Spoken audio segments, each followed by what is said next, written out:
भारत एक ऐसा देश जहां हर मिट्टी में शौर्य की खुशबू बसती है और उसी मिट्टी से जन्मी थी एक ऐसी वीरांगना जिसका नाम सुनते ही आज भी दुश्मनों के दिल कांप उठते हैं।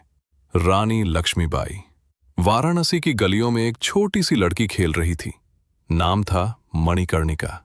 प्यार से सब उसे मनु बुलाते थे। मनु बाकी बच्चों जैसी नहीं थी। जहां लड़कियां गुड़िया से खेलती थीं, वहीं मनु तलवार और घोड़े के साथ खेलती थी। उसकी आंखों में डर नहीं, सिर्फ आग थी, कुछ बड़ा करने की आग। समय बीता और मनु का विवाह झांसी के राजा गंगाधर राव से हुआ। अब वो बन चुकी थी झांसी की रानी लक्ष्मीबाई। झांसी की प्रजा उनसे बेहद प्यार करती थी। रानी भी अपनी प्रजा को अपने परिवार की तरह मानती थी। लेकिन खुशियां ज्यादा दिन नहीं टिक पाईं। राजा गंगाधर राव का निधन हो गया। रानी अकेली पड़ गईं, लेकिन उन्होंने हार नहीं मानी। उन्होंने एक बच्चे को गोद लिया, दामोदर राव। उधर अंग्रेजों की नजर झांसी पर थी। उन्होंने डॉक्ट्रिन ऑफ लैप्स के नाम पर झांसी छीनने की साजिश रची। उन्होंने रानी से कहा, अब झांसी अंग्रेजों की होगी। रानी लक्ष्मीबाई ने तलवार उठाई और इतिहास में गूंजने वाली आवाज में कहा, मैं अपनी झांसी नहीं दूंगी। 1857 पूरा भारत जल रहा था। 1857 का विद्रोह शुरू हो चुका था।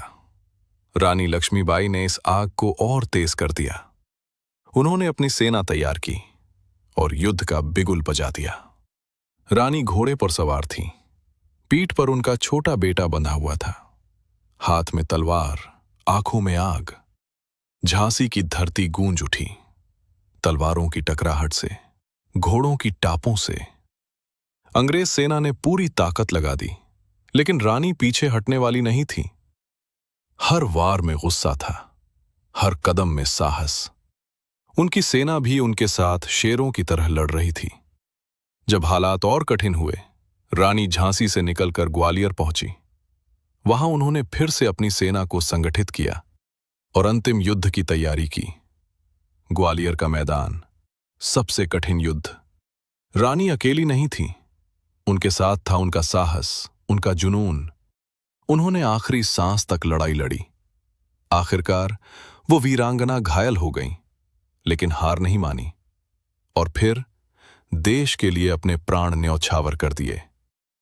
आज भी जब भारत की बात होती है तो रानी लक्ष्मीबाई का नाम गर्व से लिया जाता है। वो सिर्फ एक रानी नहीं थी,